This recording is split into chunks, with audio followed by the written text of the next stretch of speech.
सभी को नमस्कार। हम पढ़ रहे थे समास, और समास में हम जो पहली बात लेकर आए हैं वो है भाषा की बात।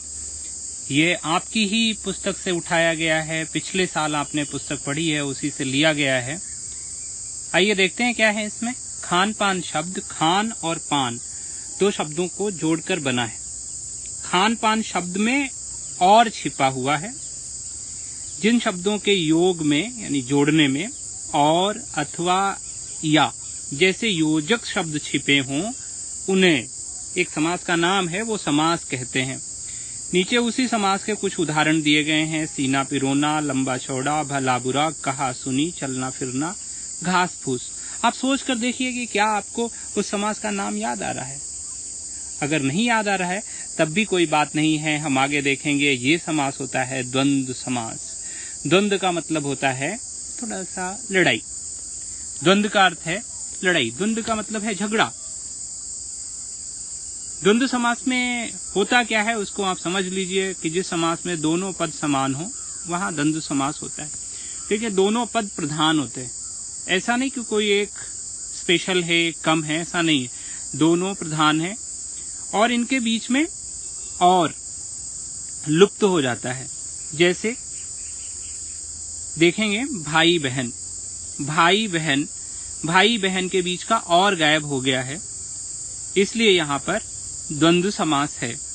एक और देख लेते हैं, पति पत्नी। पति पत्नी इनमें भी और होता है और इसलिए इनमें द्वंद्व समास है। एक बात देखिए, इस चित्र में आपको दिखाई पड़ेगा कि यहाँ भी ये झगड़ते दिखाई पड़ रहे हैं, ये भाई बहन भी झगड़ते दिखाई पड़ रहे हैं।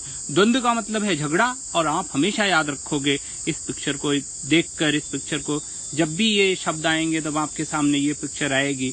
भाई बहन क्या कर रहे हैं? द्वंद्व कर रहे हैं। पति पत्नी क्या कर रहे हैं? द्वंद्व कर रहे हैं। तो इस तरह के जितने भी शब्द आएंगे सभी में आपके लिए द्वंद्व समास होगा। यहाँ पर कुछ और उदाहरण देख लेते हैं। ये होते हैं अन्न जल, अन्न और जल, अपना पराया, अपना और पराया, अमीर गरीब, अमीर और गरीब, आशा निराशा, आशा और निराशा, उल्टा सीधा, उल्टा और सीधा। तो ये विग्रह है इधर, और इधर समस्त पद है।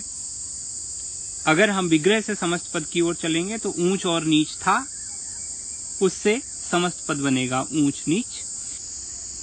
विग्रह है खट्टा और मीठा, समस्त पद बनेगा खट्टा मीठा।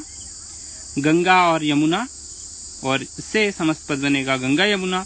घी और शक्कर, और इससे बनेगा घी शक्कर। जन्म मरण, जन्म और मरण, इससे बनेगा जन्म मरण। तो इस तरह से आप द्वंद्व समास समझ गए होंगे। अगले समास के साथ फिर मिलेंगे, तब तक के लिए धन्यवाद।